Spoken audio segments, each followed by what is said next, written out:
సరే పెట్టే పెడతా దిగిపోయావేంటి? నీ తమ్ముడింట్లో సెటిల్ అయి ఉంటావు కదా, మధ్యాహ్నం భోజనానికి అక్కడికే వద్దాం అనుకుంటున్నానే. చాలే ఊరుకోండి. మా వారు ఊళ్ళు పట్టు తిరుగుతున్నారా?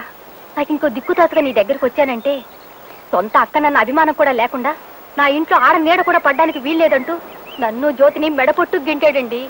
ఐసి మన వాడిని గురించి నేను వినదంతా నిజమే అన్నమాట. వాడు ఇంగ్లాండో ఏగ్లాండో వెళ్ళొచ్చి బాగా చెడిపోయాడు అనమాట. ఇప్పుడు ఏం చేద్దామంటారు? ప్రస్తుతానికి ఏదైనా సత్రంలో దిగుదాం. కడుపులో కాస్త దాణా పడ్డాక మెదడుకు మేత పెడతాను.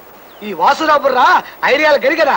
లక్షల ఆస్తి పెట్టుకుని ఇలా సత్రాల్లోనూ వీటెరుగుల మీద పడుకునే కర్మ మనకేమిటండి అసలు? సుభద్ర, ఆ ఆస్తి నాది కాదని చెప్పాను కదా. మా నాన్న సంపాదించింది. తండ్రి ఆస్తి ఖర్చు చేస్తూ జల్సాగా తిరగటం మగ లక్షణం కాదు. అందుకే అదంతా బ్యాంకులో వేశాను. ఎప్పటికైనా నేను ఒక ఉద్యోగం సంపాదించుకుంటాను. నా సంపాదనతోనే మిమ్మల్ని పోషించుకుంటాను. That's all. ఆడదాని మాట అస్సలు వినను, ఆడదాని ప్రేమలో పడను, ఆడదాన్ని పెళ్లి చేసుకుని కష్టాల పాలవ్వను. Very good. ఈ పాలు తాగేసి కాలేజీకి వెళ్ళు.